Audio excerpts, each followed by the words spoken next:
Qulqulluu abbaan keenyaa Maarqos kan inni barreesse boqonnaa 10 lakkoofsa 51 gubbaa irratti jecha argamu mata duree taasisuudhaan wajjiniin barannaa. Sagalichis akkas jedha: maal akkan siif godhuu barbaadda?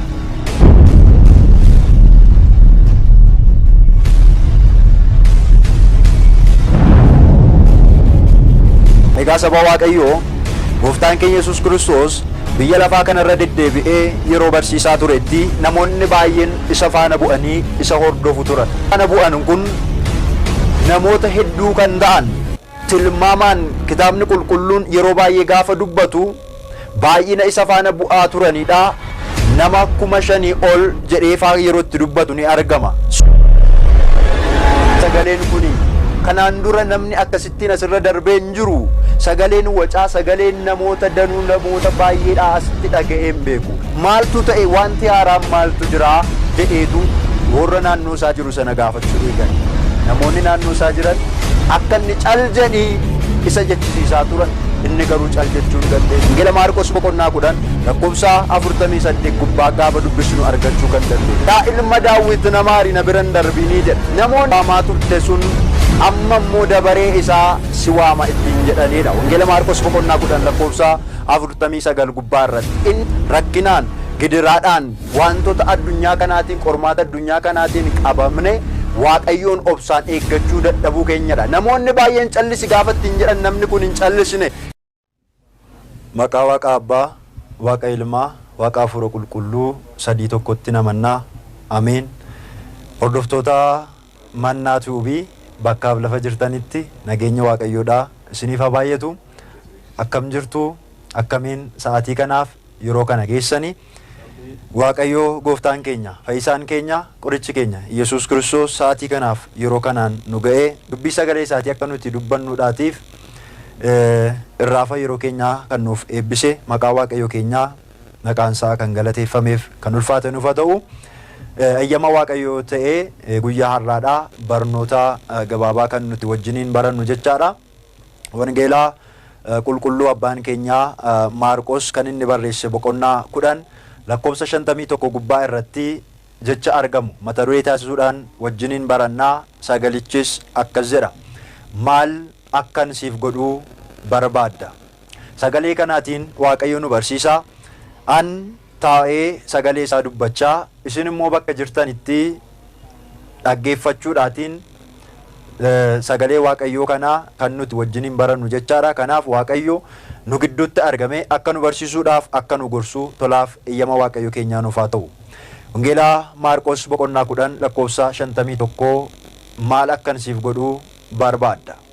Egaa barreessaan jecha kanaa yookiin seenaa kanaadha. Qulqulluu abbaa keenyaa Maarqos haa ta'u iyyuu maleessaa abbaa jecha kanaa kan hin ta'e alfaadhaaf omeegaa barri kan isaaf hin lakkaawwamne, jalqaba addunyaan kun otoo hin uumamin duraa haadha malee abbaa irraatii kan dhalate, erga addunyaan kun uumame booddee Addaamiif sanyii Addaamiin fayyisuudhaaf jedhee qulqulleetti qulqullootaa, obboleettii ergamootaa kan hin taate dubroo Maariyaam irraatii abbaa malee kan dhalate Kiristoos Iyesuustu jecha kana dubbate. Egaa saba Waaqayyoo Gooftaan keenya Yesuus Kiristoos biyya lafaa kanarra deddeebi'ee yeroo barsiisaa turetti namoonni baay'een isa faana bu'anii isa hordofu turan. Namoonni isa faana bu'an kun namoota hedduu kan ta'an, tilmaamaan kitaabni qulqulluun yeroo baay'ee gaafa dubbatu baay'ina isa faana bu'aa turanidha. Nama 5,000 ol jedhee faa yeroo itti dubbatu ni argama. Sunuu dubartootaaf daa'imman otoo ittiin lakkaamin dhiirri qofaan, dhiirri ga'eessi qofti 5,000 kan ta'an yeroo inni itti dubbatu ni jira jechaadha. Yeroo bakka tokko tokkotti immoo kanneen isa faana bu'aatti turan gabaa 5 ol kan ta'an jedhee tilmaamaan yeroo itti dubbatu jechaadha. Haa ta'uuti namoonni danuun kun isa faana bu'aatti kan turani namoota yaada garaa garaa qabanidha.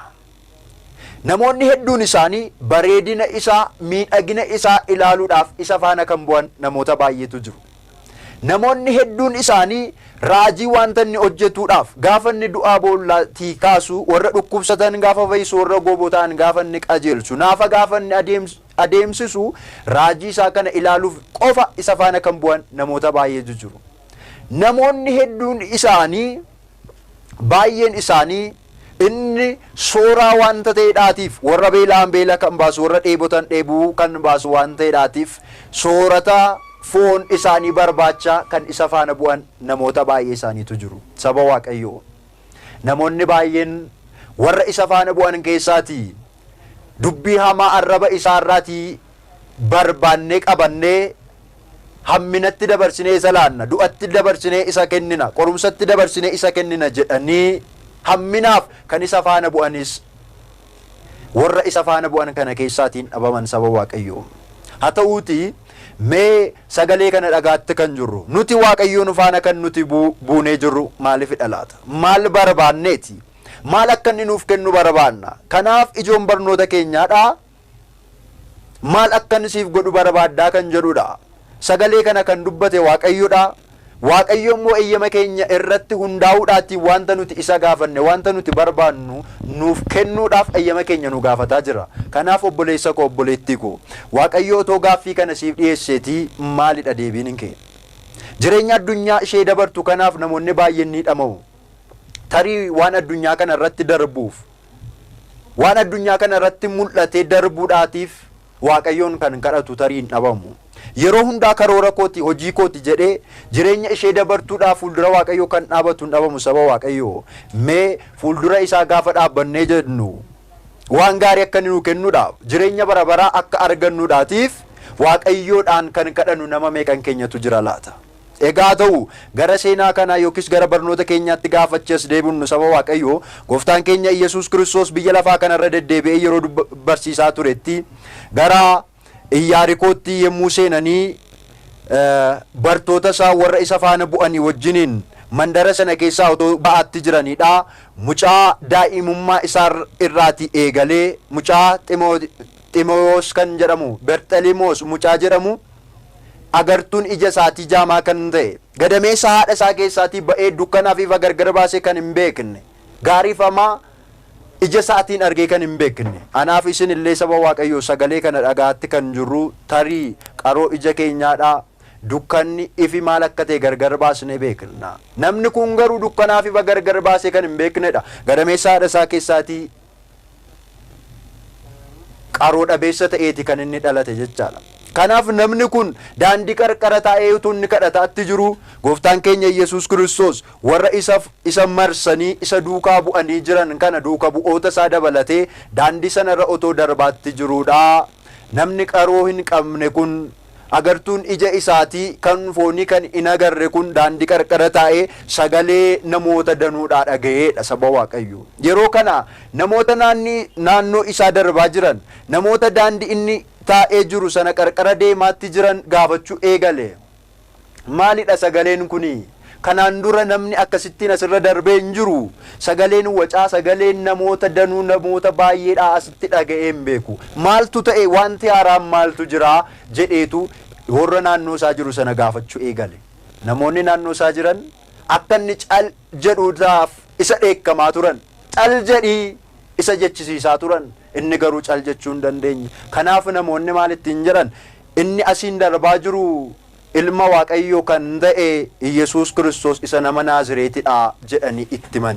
Yeroo kanattidha namni kun inni fayyisaa ta'uusaa, jireenya kan namaa kennu, seenaa kan jijjiiru ta'uusaa baree hubateetu innis akkas jedhee waamuu jalqabe. Yaa ilma Daawit namaarii jedheedha. Wangeela Maarqos boqonnaa 10 lakkoofsa 48 gubbaa gaafa dubbisnu argachuu kan dandeenyu.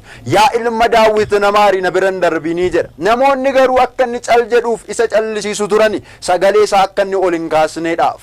Warri humna qaban, warri aangoo qaban akka inni cal jedhuudhaaf isa dheekkamu turan. Inni garuu irra deebisee yaa ilma Daawit namaari na bira sin darbin jedhee sagalee isaa ol fuudhee dubbachuu eegaleedha.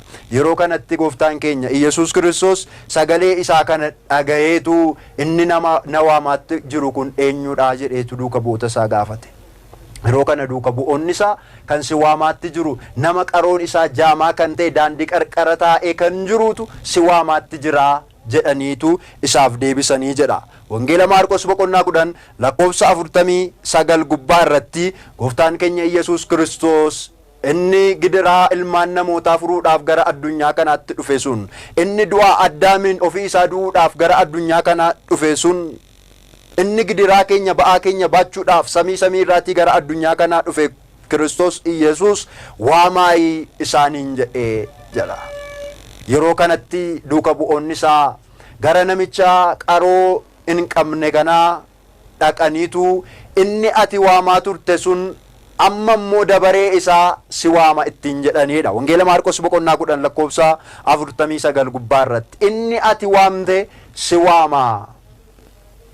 Saba Waaqayyoo, rakkoon keenya inni guddaan addunyaa kanarra gaafa jiraannu Waaqayyoon waamuu hin dhiisnu, garuu bakka itti Waaqayyoodhaan waammanne sana dhaabbanne jabaannee hin dhaabannu. Saba Waaqayyoo, rakkinaan gidiraadhaan wantoota addunyaa kanaatiin qormaata addunyaa kanaatiin qabamne Waaqayyoon obsaan eeggachuu dadhabuu keenyadha. Namoonni baay'een callisi gaafa ittiin jedhan namni kun hin callisne, inni fayyisaa ta'uusaa waan beekuudhaatiif isa waammata ture. Saba Waaqayyoo, nutis yeroo rakkina keenya, qorumsa keenya, gidiraa keenya hundumaa keessatti Waaqayyoon waammachuutu nurra jiraata. Saba Waaqayyoo, egaa namni kun bartoonni isa qabaniitu gara Kiristoositti gaafa isa geessan uffata isaallee bakkuma taa'u sanatti gateetu gara Kiristoositti fiigaa deemee jedha. Gara Kiristoositti dhiyaate, isa uffatu sana iddoo sanatti gateetu Kiristoositti dhiyaatee jedha. Kanaaf saboottan Waaqayyoo, har'as namoonni baay'een isaanii Kiristoosiin faana kan bu'an hedduudha. Garuu Kiristoosiin faana kan bu'an kaayyoof karoora garaagaraa qabaataniitu isa faana kan bu'an hedduu isaanii jiru. Akkuma yeroo sanaa jecha bareedina isaa yookiin miidhagina isaa, simboo isaa ilaaluudhaaf kan isa faana bu'an namoota baay'eetu jiru. Har'as akkuma kana saba Waaqayyoo, raajii garaagaraa ilaaluudhaaf kan isa faana bu'an nama baay'eetu jiru. Namoonni kaan immoo jireenya foonii isaaniitiif jedhanii isa faana kan bu'anis jiru. Saba Waaqayyoo, har'oo mee sagalee kana dhagaatti kan jirru gara qalbii keenyaa, gara yaada keenyaa, gara jiruu keenyaaf jireenya keenyaatti mee achi asa deebinu. Anaaf isin maal fakkaanna? Kiristoosiin akkamittiin gara isaatti dhiyaanna? Namoonni isa faana bu'anii jiran, namoonni haga sana baay'atanii jiran ija hafuuraatiin isa ilaalu malee, namni ija foonii isaaniitiin argani malee ija hafuura isaaniitiin isa in ilaalle ture. Saba Waaqayyoo, namni kun garuu waan nama ajaa'ibu, qaroo ija isaatiitu jaamaa ta'e maleessa iji laphee isaatii, iji hafuura isaatii banaadha. Maaliif jennaan Kiristoos fayyisaa ta'uusaa amaneetu Kiristoosiin namaarii ittiin jira. Namoonni isa faana bu'an yeroo sana garuu namaarii warra jedhan otoo hin taane dabarsanii isa kennuudhaaf illee kan isa faana bu'an hedduu isaanii jiru. Qaroo iji isaanii kan arguu danda'u jechaadha. Kanaaf saba Waaqayyoo, anaaf isin gara isaatti gaafa dhiyaannu maal akka isaaf deebisuu qabnu seenaa kana keessatti kan ittiin of madaaluu qabnudha. Egaa gara mata duree keenyaatti gaafa dhufnu Wangeela Maarqos boqonnaa 10 lakkoofsa 51 gubbaa irratti maal akkan siif godhu barbaaddaa jedheetu gooftaan keenya Yesuus Kiristoos nama qaroo dhabeessa kana gaafa inni gaafatee jedhu, namni qaroo hin qabne kun qabeenyaa hin jenne, aangoo hin jenne, taayitaa hin jenne, saba Waaqayyoo jireenya addunyaa kanaa isa darbu isa hin gaafanne, yaa gooftaa an qaroo ija kootii akkati naaf saaqutu, qaroo ija kootii akkati naaf bantu, dukkanaaf bakka hin gargar baasee baruun barbaada jedheetu isaaf deebisee jedha. Kanaaf saba Waaqayyoo, ammatu anaaf isintu gaafatamaa jira ta'eeti maal isaaf deebisnaa?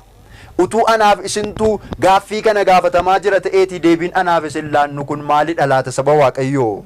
Kanaaf namni kun agartuu ija kootii naaf saaqii isaan jedhee jedha saba Waaqayyoo. Kanaaf Waaqayyo Waaqni keenya Kiristoos Iyesuusis agartuu isaa sana isaatiif banee fi karaa keerra dhaqii amantiin kees si fayyiseeraa ittiin jedheedha saba Waaqayyoo. Har'as gara Waaqayyootti deddeebi'uun keenya amantii yoo qabaannedha.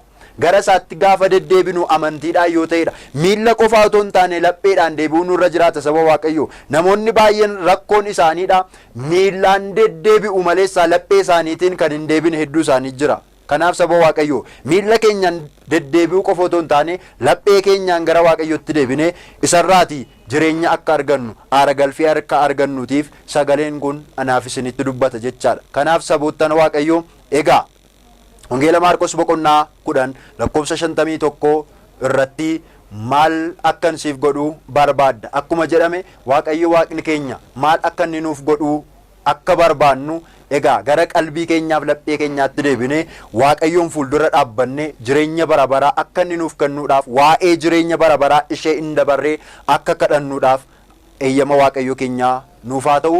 Egaa hordoftoota keenya guyyaa biraa barnoota biraatiin deebinee walitti dhufna jechaadha. Kanaaf aga sanatti hiriyoota keessaniitiif obboloota keessaniitiif akka sheer taasistanii yuutuubiin kun yuutuubii hafuurawaa kan ta'edha. Faarulee haarawwa ta'an hedduusaa bifa haarawwa ta'eetiin qabateeti gara keessanitti dhufaatti kan jiru kan darbaa jiru.